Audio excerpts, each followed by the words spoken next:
Bismillahirrahmanirrahim. Assalamu alaikum. Dear students, how are you? I am Professor Zishan Shaukat from Spear Head Office. Welcome all of you for the revision and test session 2021. Dear students, आज हमारा जो था वो English का second paper था और उसमें part 1 का जो सिलेबस था हमारे पास उसमें बुक 1 से चैप्टर नंबर 5 यानी द पीस ऑफ स्ट्रिंग और चैप्टर 6 जो था आपका द रिवॉर्ड और इसी तरह आपकी जो पॉइंट्स थी नंबर 6 पे जो था सिंधी वुमेन और नंबर 8 पे जो था वो ऑजिमेंडियस स्टोरीज थी हमारे पास 4, 5, 6 और इसी तरह हमारे पास जो थी वो एप्लीकेशन थी वो भी 4, 5, 6 थी और जो लेटर्स थे वो भी 4, 5, 6 थे। जैसा कि लास्ट पेपर में भी आपको बताया था कि ये हमारी जो तरतीब चल रही है आपके जो एपीएल सिलेबस है उसके मुताबिक इसको चल रहे हैं और जो पेयर वर्ड्स हैं वो आपके अल्फाबेट ई और आई से थे और इसके अलावा आपकी जो थी वो वर्ब करेक्शन थी। जी स्टूडेंट, तो सबसे पहले हम अपना पेपर ए जो है उसका ऑब्जेक्टिव पोर्शन देखते हैं जिसमें सिनोनिम्स थे आपके 3 नंबर के, जिसमें सबसे पहला था कि the good soul Mr Hubert choked with indignation and fear. अब चौक के लिए जो ऑप्शन थी अल्फा में था शॉक्ड, बीटा ऑप्शन में था डेकोरेटेड और चार्ली ऑप्शन जो था सफोकेटेड और डेल्टा ऑप्शन जो था उसमें था अनायर्ड। तो चौक का मतलब होता है आवाज का गले में दबके रह जाना, खौफ की वजह से, हैरत की वजह से, गुस्से की वजह से। तो उसके लिए जो अप्रोप्रिएट ऑप्शन थी जो हमारे पास चार्ली ऑप्शन थी सफोकेटेड जो था यानी उसके लिए जो था वो आंसर आना था। सेकंड था कि आई विद माई स्टूफ रिफ्लेक्ट। तो ये आपकी जो पॉइंट थी सिंधी वुमेन उससे ये लाइन ली गई थी। इसमें अल्फा ऑप्शन में था इंडिकेट, बी बीटा ऑप्शन जो था वॉक, चार्ली ऑप्शन जो था थिंक और डेल्टा ऑप्शन जो था वो क्रिटिसाइज था। तो रिफ्लेक्ट का मतलब होता है स्टूडेंट्स गौर फिक्र करना, सोच विचार करना। तो उसके लिए चार्ली ऑप्शन आनी थी यानी रिफ्लेक्ट के लिए जो था वो थिंक का ऑप्शन जो था वो आना था। नेक्स्ट था कि our talk at the club one day was of opportunity and determination.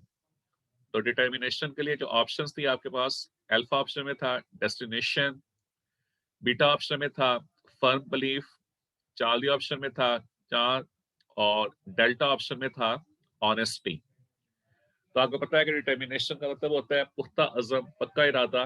तो उसके लिए बीटा ऑप्शन आनी थी यानी फर्म बिलीफ जो था वो इसके लिए जो था वो यूज होना था।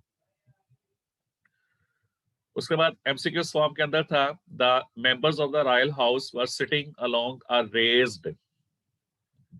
तो रेज्ड इसके साथ ऑप्शन में था अल्फा ऑप्शन में था थ्रॉन, बीटा ऑप्शन में था प्लेटफॉर्म, चार्ली ऑप्शन में था चेयर और डेल्टा ऑप्शन में था वॉल।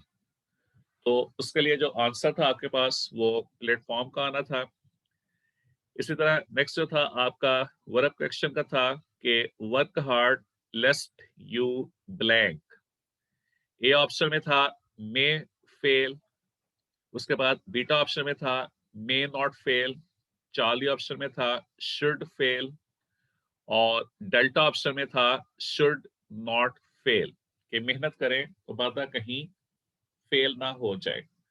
तो स्टूडेंट्स आपको पता है कि जिस सेंटेंस के अंदर लेस्ट का वर्ड आ जाए एक तो उसमें हम कभी भी नॉट यूज नहीं करते क्योंकि लेस्ट जाते खुद जो है वो नेगेटिव सेंस देते हैं। लेस का वर्ड हो, अनलेस का वर्ड हो, अनटिल का वर्ड हो कि ये तीनों ऐसे एक्सप्रेशन है कि जिसके साथ जो है वो नॉट यूज नहीं किया जाता। इसका मतलब है कि जो नॉट वाली ऑप्शन है वो इसमें यूज नहीं होगी कि यानी इसमें बीटा ऑप्शन भी नहीं आ सकती जिसमें नोट लगा हुआ है और इस पे डेल्टा ऑप्शन भी नहीं आ सकती जिसमें नोट लगा हुआ है। दूसरा स्टूडेंट्स आपने याद रखना है कि जिस फिक्रे में लेस्ट आ जाए उसमें हम जो है वो शुड का इस्तेमाल करते हैं।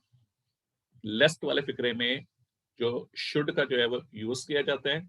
अगर आपको याद हो गुलिस्तान सादी के अंदर तो उसमें वो उसने कहा था कि पे द साठ के लेस्ट इट शुड बिकम कस्टम कि नमक की कीमत अदा करो कि कहीं रिवाज ना पड़ जाए। तो यानी लेस्ट वाले फिक्रे में शुड का इस्तेमाल किया जाता है।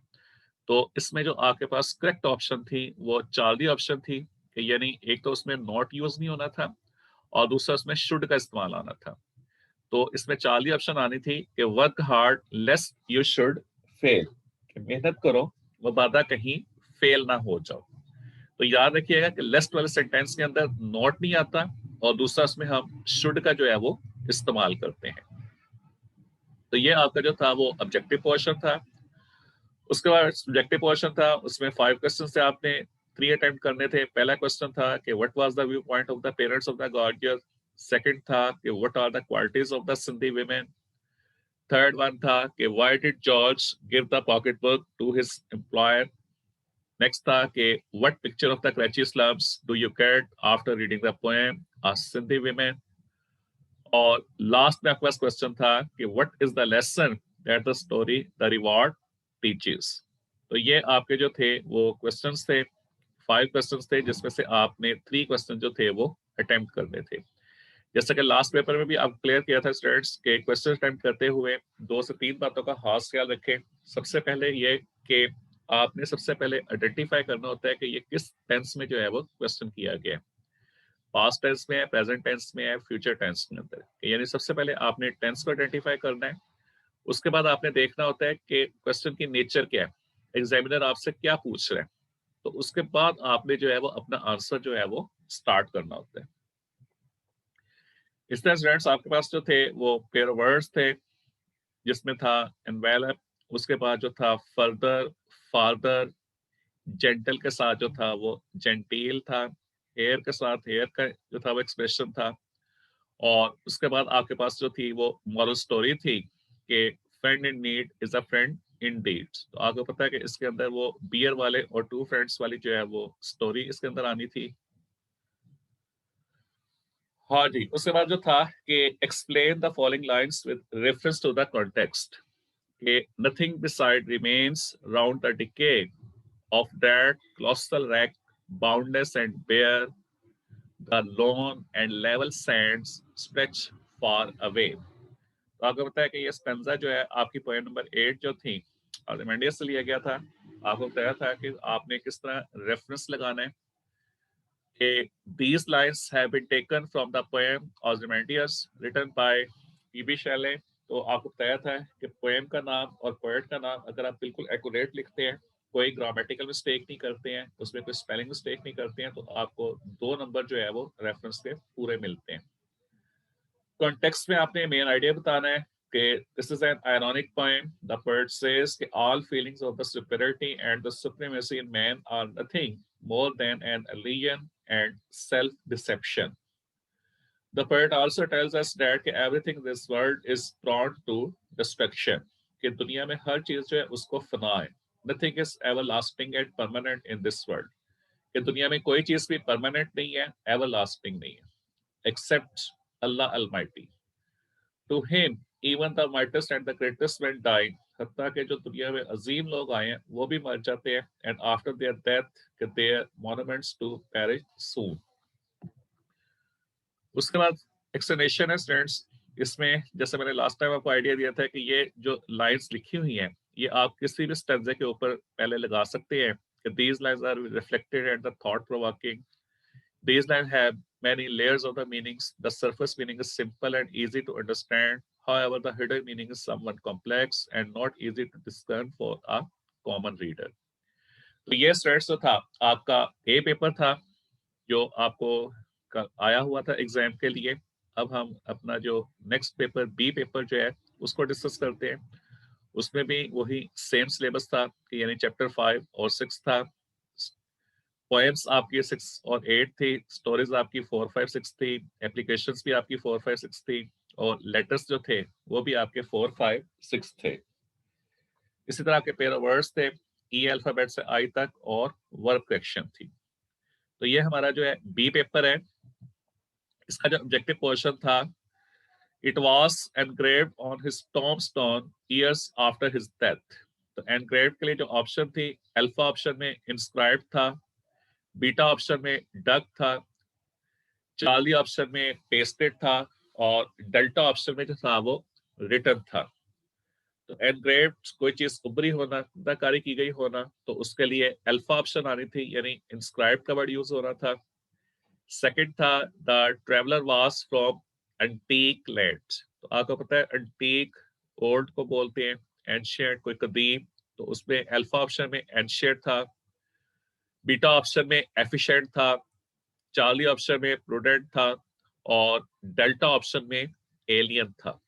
तो एंटीक के लिए जो आपका एप्रोप्रिएट ऑप्शन आनी थी वो एंशियंट आ रही थी। थर्ड वन था ही वोर डाउन पॉजिंग आर्गुमेंट्स, तो आर्गुमेंट्स यानी दलाइल वगैरह जो है, अल्फा ऑप्शन में एनिमल्स, बीटा ऑप्शन में चैप्टर्स, चार्ली ऑप्शन में लॉजिक, और डेल्टा ऑप्शन जो था उसमें पेजेस। तो इसमें आपका जो करेक्ट ऑप्शन आ रही थी आर्गुमेंट्स के लिए वो लॉजिक की जो थी वो करेक्ट ऑप्शन थी। इसी तरह था कि हु वाज मिस्टर बनाना, कि मिस्टर बनाना कौन था या वो क्या करता था, तो अल्फा ऑप्शन में था अ कारपेंटर, बीटा ऑप्शन में था अ फिशरमैन, चार्ली ऑप्शन में था हार्नेसमैन, और डेल्टा ऑप्शन में था मेस्टर। तो इसमें आपकी चार्ली ऑप्शन आ जानी थी। और इसी तरह था कि choose the correct form of the word, कि the thief blank into the house yesterday. तो यस्टरडे आपके पास कीवर्ड लगा हुआ है कि यस्टरडे बता रहा है कि ये पास्ट एक्सप्रेशन इसमें यूज होगा। इसमें हम जो है वो पास्ट एक्सप्रेशन यूज करेंगे, पास्ट इंडेफिनिट टेंस यूज करेंगे, कि इसमें सेकंड फॉर्म यूज की जाएगी। तो इसमें अल्फा ऑप्शन में ब्रेक नहीं आ सकता, बीटा ऑप्शन में ब्रेक्स नहीं आ सकता, डेल्टा ऑप्शन में हैज ब्रोकन नहीं आ सकता। तो उसकी जो करेक्ट ऑप्शन थी वो चार्ली ऑप्शन थी, कि उसके लिए ब्रॉक जो था वो वहां पे सेकंड फॉर्म जो थी वो यूज होनी थी। उसके बाद स्टूडेंट्स जो थे हमारे पास 5 क्वेश्चन थे, जिसमें से आपने 3 अटेम्प्ट करने थे। पहला क्वेश्चन था कि why did Nana accuse Hubert of picking the lost pocket book. Second question था कि what did the traveller see in the desert. Third question था कि what did Herbert think of the Jorkens argument. Fourth question में था कि what kind of feeling does the poem Ozymandias create in the readers mind. और number 5 में था कि why did the people make fun of his innocence. तो ये आपको 5 क्वेश्चन दिए थे और आपने इसमें से 3 क्वेश्चन जो थे वो अटेम्प्ट करने थे। एयर वर्ड्स पे आपके पास था एम्पायर और empire, fair, fair, great, great, और इंडस्ट्रियल और इंडस्ट्रियस था। इसी तरह आपके पास जो था एप्लीकेशन राइटिंग थी, जिसमें आपके पास जो था वो स्कॉलरशिप के लिए था, और उसमें जो चॉइस थी वो ब्रदर को लेटर लिखना था, जिसमें उसको कुछ मेथड सजेस्ट करने थे फॉर इम्प्रूविंग इंग्लिश के लिए। रेफरेंस द कॉन्टेक्स्ट जो था उसमें आपका पहला जो था कि as the cloth blown back from her face she glides with a stone jar high on her head and not a ripple in her tread. तो ये स्टेंजा जो था ये बेसिकली लिया गया था कि these lines have been taken from the poem a Sindhi women, और उसका जो पोएट था जॉन स्टालवर्दी था। कॉन्टेक्स्ट में the poet watches a Sindhi women, के पोएट जो है एक सिंधी औरत को देखता है, who with the picture on her head is walking. The poet is impressed to learn कि शायर बहुत ज्यादा मुतासर होता है in spite of this laborious job, कि उसके इस टफ किस्म की और टायरिंग किस्म की एफर्ट्स के बावजूद she still looks charming and steadfast. He admits that the fact कि those who learn to bear the weight, कि वो लोग जो वजन उठाकर चलना सीख लेते हैं, वजन को बर्दाश्त करना सीख लेते हैं। तो स्टूडेंट्स यहाँ वजन से मुराद क्या है कि यानी difficulties of the life, challenges of the life, hurdles of the life, problems of the life, disappointments of the life, कि जो लोग जिंदगी का मुकाबला करना सीख लेते हैं, जिंदगी की मुश्किलात जो हैं उनसे मायूस नहीं होते, नाउमीद नहीं होते हैं, तो दे रिमेन सक्सेसफुल। तो वो लोग जो है हमेशा कामयाब रहते हैं, स्ट्रेट रहते हैं। तो यही पोएम हमें जो है, इस पोएम से हमें जो है वो मैसेज मिलता है। एक्सप्लेनेशन के अंदर वही जो लाइंस आपको पहले बताई थी कि ये आप किसी भी स्टेंजा के ऊपर जो है वो यूज कर सकते हैं। ये स्टूडेंट्स तो ये हमारे जो थे वो दोनों पार्ट 1 के पेपर थे, ए और बी के। उम्मीद करता हूँ कि आपको चीजें अच्छी तरह से क्लियर हो गई होगी। तो इंशाल्लाह ताला नेक्स्ट पेपर में जो है वो नेक्स्ट जो है वो डिस्कस करेंगे। तो wish you best of luck. Allah Hafiz, thank you and शुक्रिया।